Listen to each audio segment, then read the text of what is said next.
today is Monday. As what I've said on my previous vlog, for today, pupunta kami ng Kinokuniya bookstore. If you don't know, Kinokuniya bookstore is a Japanese bookstore franchise here in UAE. Meron isa sa Dubai and isa dito sa Abu Dhabi. And in Abu Dhabi, it's located in Galleria Mall. So, pupunta kami doon kasi nga, since a very large bookstore, one of the largest, and I think the largest here in UAE. So, ayun, titingin kami ng mga sale. Hopefully, meron kasi nga Eid, diba? Ayun, and excited kami kasi we've been planning to go there. Kaming dalawa ng sis ko. Ngayon lang talaga nagka-time kasi, yun nga, hindi hassle sa amin kasi kung maggalaman kami today, at least may isang holiday pa kami bukas na pwede naming i-rest. Then, after that, pupunta kami magtatambay lang kami sa coffee shop kasi ang dami kong mga kailangang gawin, guys, sa work. So, ayun, sabi ko nga, nangangapa pa lang ako sa trabaho. So, ayun. Let's go!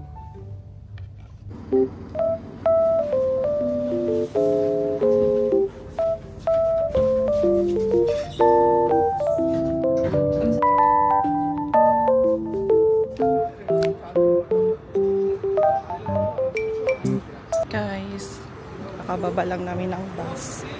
And kasi yung bus na yan yung sinakyan namin. Liliko siya papunta ng Galleria Mall, pero hindi na siya nagsastop dun sa may entrance. So, ayan. Look at the view. Yun sa area na yun, dun yung office ko.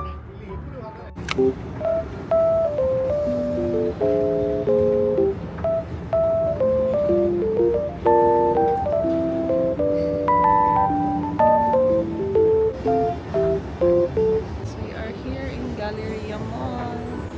Na yun, hinahanap namin kung saan yung bookstore, yung Kinokuniya. Kasi hindi pa talaga ako nakapunta doon. Ayan guys, nakita na namin yung Kinokuniya. Kami yung nagbukas ng Galleria Mall, guys. 10:05 nakapasok na kami.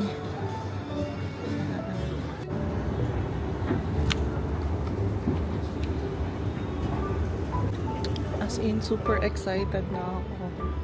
Yeah.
So guys, this is the very first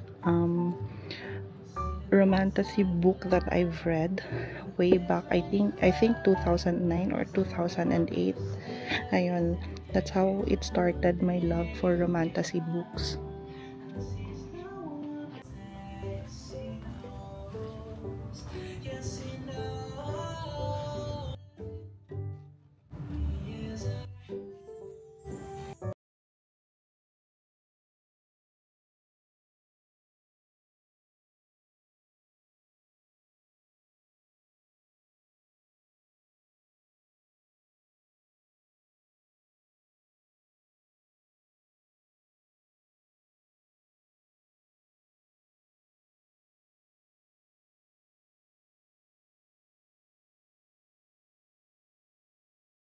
Sa that time no February, hindi pa lang ako nakagawa ng February book review ko, and later i-film ko na yan. So ayan, dito it's only yung hard copy niya is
let's see how much. 81 dirhams, grabe. Nabili ko siya sa Amazon ng 54. Ito din, I've been wanting to read this kasi kaso hindi ko pa nakukuha. Hindi pa ako nakakabili. It's only 60 dirhams and the birthday girl 77.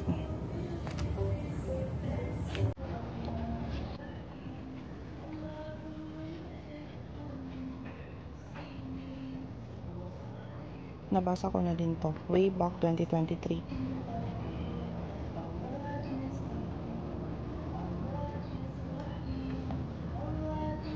Okay, by Lauren Asher, nabasa ko na din yan. It's about yung mga F1 racer. Ito yung sa January book review ko guys, nabasa ko na to. This is the second and the third book, yung Wildfire tsaka Daydream. So ayan, 54 siya dito. Nabili ko lang sa Amazon ng 30 plus. Hanap tayo ulit dito. Ang cute ng ano, by Jane Austen. Ang cute ng libro. 48 lang only.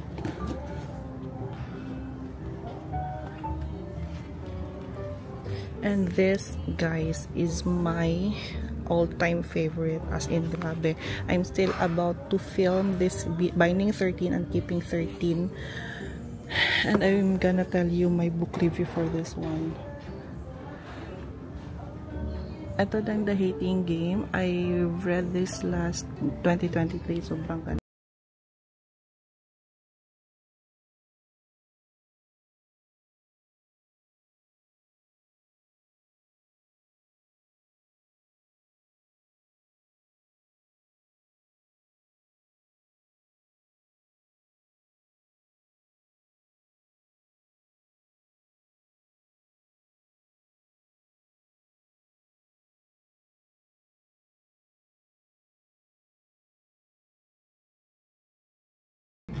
The Book of Doors. Pero hinahanap ko talaga yung Zodiac Academy. I don't know where.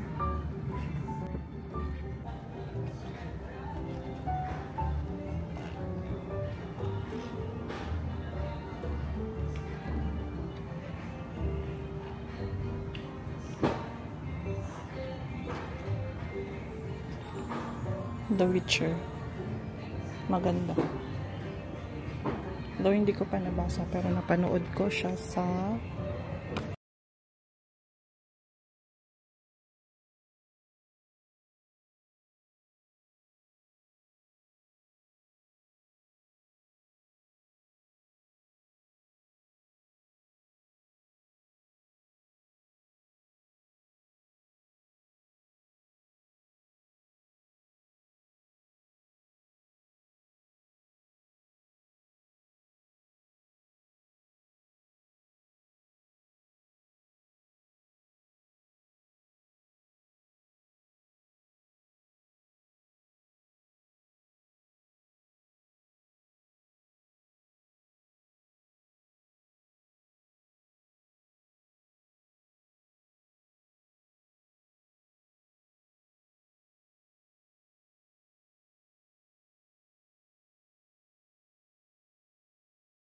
oh no, hindi pala ito dapat yung first. Yung first is Serpent, The Serpent and the Wings of the Night.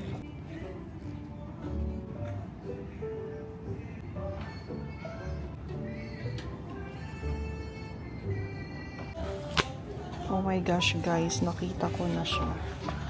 Zodiac Academy. Ayan. Kaso hinahanap ko yung The Awakening.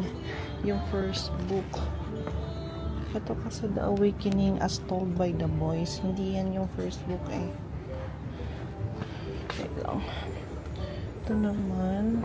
No. This is Shadow Princess. 158. I'm looking for The Awakening. Ito, I think, yung Awakening na yan is as Told by the Boys. And this one, wait lang guys ha. Ito na siya. First book.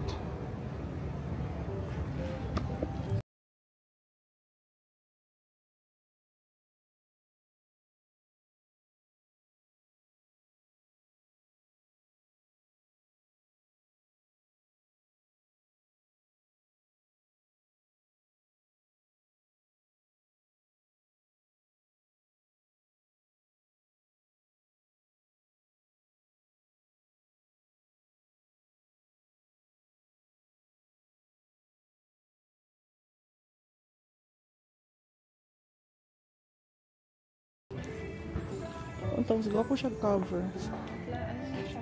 Specific edition. Pero mura na siya ha, para sa inyo na ano na cover. Ay, eto, nabasa ko na to guys. Diba remember sa first, ano ko, sa January book review ko, itong Maggie Moves On. As in, highly recommended siya for me.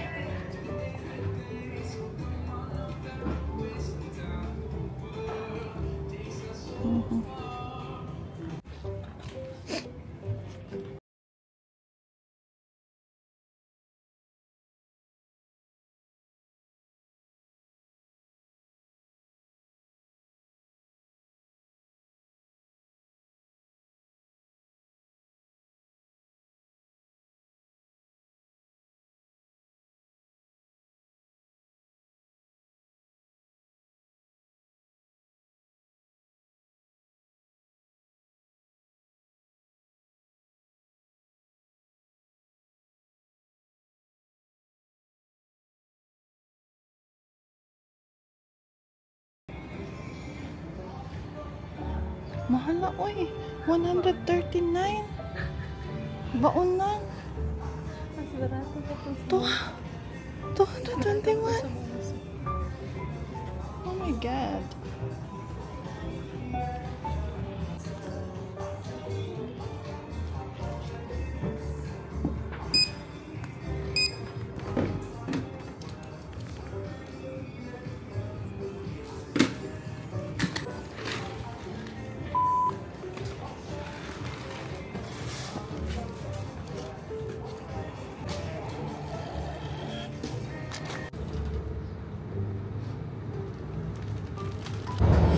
guys, pauwi na kami.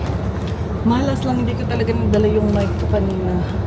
Kasi, hindi ako sure kung maganda nga yung capture ng voice ko kanina. Kasi nga, nahihiya ako.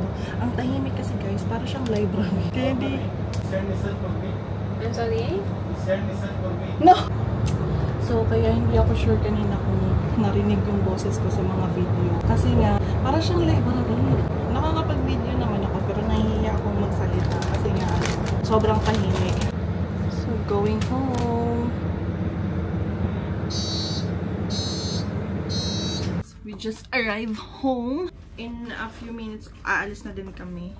Kasi nga, mag-work from coffee shop ako. I'm planning na ngayon ko na gagawin yung mga hindi ko natapos. Sinshorten nga yung time the past month because of Ramadan. Ang pasok namin is 8:30 to 2:30 lang. Kaya hindi ko talaga nagawa lahat during last week or 2 weeks ago. So ayun, dala ko lang yung office company laptop and yung sarili kong laptop. And I'm gonna show you ano yung nabili ko na libro from Kinokuniya. Dalawa lang yung binili ko guys kasi sobrang mahal ng libro. Wala tayong budget. Pero ang first ko talaga binili is itong The Zodiac Academy. Medyo pricey siya kasi one is very popular in BookTok right now and sobrang dami na magagandang reviews and I'm so curious bilang mahilig tayo sa sa astrology kasi ang dami kong fina-follow din sa TikTok guys and sa IG na mga booktubers basta yung mga mahilig sa books. And yung Zodiac Academy is itong series na to sa as in highly suggested nila. Ang fina-follow ko kasi is yung si Erica with CK sa TikTok. Though kaka-start lang din niya sa Zodiac Academy. And I also follow sa Instagram naman si That Girl Reads. As in, sa kanya, si Jamie Johnson. Kasi nabasa niya, I think, since last year pa or 2023 yung Zodiac Academy na series. And nagbigay siya ng sarili niyang reading order. So, I'm planning to follow her reading order kasi sabi niya, yung sa reading order daw niya is yun yung magiging yung parang sequence ng books na kung saan mas maiintindihan mo talaga yung story.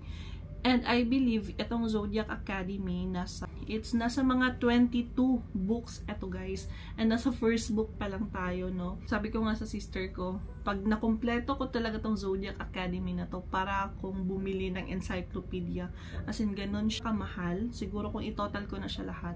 But anyway, this one naman kasi, books are treasures, right? Etong books kasi, hindi mo lang naman siya isang beses lang nababasahin. Like, for the rest of your life, pwede mo siyang basahin anytime. So, ito, isa sa mga nabili ko for today. The second one is The Five Brothers by Penelope Douglas. If you've watched my January book review, I've mentioned na nabasa ko yung Credence by Penelope Douglas also, and I'm planning to read also the other books of Penelope. Like, this Five Brothers, isa din to sa mga gusto kong basahin. And actually, nakita ko din doon kanina yung Birthday Girl. I got this for 60 dirhams only. Then, chinek ko yung Amazon kanina kung magkano yung Five Brothers. Chinek ko kanina agad sa phone yung Five Brothers kung magkano sa Amazon. And look, it's only 43 dirhams, guys. So, parang nasayang yung 17 dirhams ko, no? Wala kasi akong data kanina nung andun kami sa Galleria Mall. So, and then, diba, naghahanap ako kanina ng Christine Hanna na book, The Nightingale. Meron dun, as you can see kanina sa video ko. Pero, hindi ko siya binili. It's because, hindi yun yung edition na gusto ko, guys. Even though, same lang naman siya ng content. Pero, ito kasi na edition yung gusto kong bilhin. Ayan. Iyan kasi ang gusto kong bilhin. So, 79 pa siya ngayon sa Amazon. And, kanina din, may nakita akong book by Carissa Broadbent na Yung book na yon is, ang andon na naka-sale is The Ashes of, ano ba yun? Wait lang. Ito yung andon doon kanina sa Kinokuniya. And ang paperback nun, na ganito yung cover, na ganito ang edition, is nasa 90 dirhams. Pero kasi, ito kasi yung, yun kasi yung book 2 ng The Crowns of Nyasha novel. So, ayaw ko siyang bilhin kasi wala pa ako nung book 1. Hinahanap ko kasi yung The Serpent and the Wings of the Night. Kasi yun yung first na book of the series. Kaso wala siya, hindi siya available. Siguro kung may available siya, yung paperback, then is siguro nasa mga 90 dirhams. And tiningnan ko ulit sa Amazon kung meron stock. Meron sa Amazon na ganito na cover, pero this one is in hardcover. 102 dirham siya. Parang ayaw, hindi ko pa siya kaya bilhin, guys. Meron namang paperback na 60 dirhams, pero iba kasi yung cover. Ito, ganito kasi yung cover na edition. Ayaw, actually merong ganito doon sa Kinokuniya kanina, kaso hindi ko siya gusto, hindi ko bet yung cover niya, yung ganitong edition. So, wala, hindi ako bumili. So, siguro bibili ako na lang ako nito sa Amazon na lang. And kanina din, naghahanap din ako ng When the Moon Hatch by Sarah Parker. Kaso, wala akong makita doon. And, ayan siya, guys. Nakita ako sa Amazon. The hardcover is only 58 dirhams. Yung paperback naman is only 49 dirhams. So, siguro dito na lang ako bibili sa Amazon. Lang. Yun. 2 books na lang muna yung nabili ko, guys. Time check. It's already 1:48. I'm just waiting for my sis para pupunta kami sa bookstore, sa coffee shop, kasi doon namin siya tatrabahuin, guys. And gusto kong matapos lahat ng kung ano yung gusto kong tapusin for today's video doon sa office. So, ayun lang. And siguro pag nabasa ko tong Zodiac Academy, kailangan kong pag-ipunan na yung part 2. Kasi, I bought this pala 132 dirhams. Kaya nga sinasabi ko, pag nakompleto ko yung 22 or more than 20 books ng Zodiac Academy series, siguro para na siyang isang encyclopedia, guys. Isang set ng encyclopedia. So, ayun lang. Anyways, books are treasures. It feeds your mind, you know, and imagination. Mas magandang investment to for me kumpara, actually investment talaga siya, hindi siya expense in the sense na like bibili ka ng damit, ng bag or ng sapatos. Mas okay na pag sa books mo ginagastos yung pera mo, kasi you can pass this on to someone na mahilig din sa libro. It's either your sister, or soon, kung magkakaroon na kami ng baby, ganun. And kay CD din, si CD, if gusto din niyang magbasa ng ganito. We are going to coffee shop. Yun lang kagandahan dito sa Abu Dhabi, guys. Especially dito sa location namin, sa area namin. Kasi napapalibutan kami ng coffee shop. Ngayon, ang problema mo na lang kung saan coffee shop ka pupunta. But kami sa favorite namin na Milestone Coffee. Kasi doon ideal siya kung gusto mong mag-work. Yan. Tsaka hindi ka nila pinagbabawalan kahit ilang oras ka pa doon. So, syempre kung feeling ko magtatagal kami doon eh. And if I still have time, kung natapos ko na lahat, then i-edit ko na lang yung ibang vlogs. Tiyan. Pero siya, maglalaro lang yan siya doon, guys. Babasa ako. So guys, sinantay na lang namin yung order namin na coffee bago kami umakyat sa taas.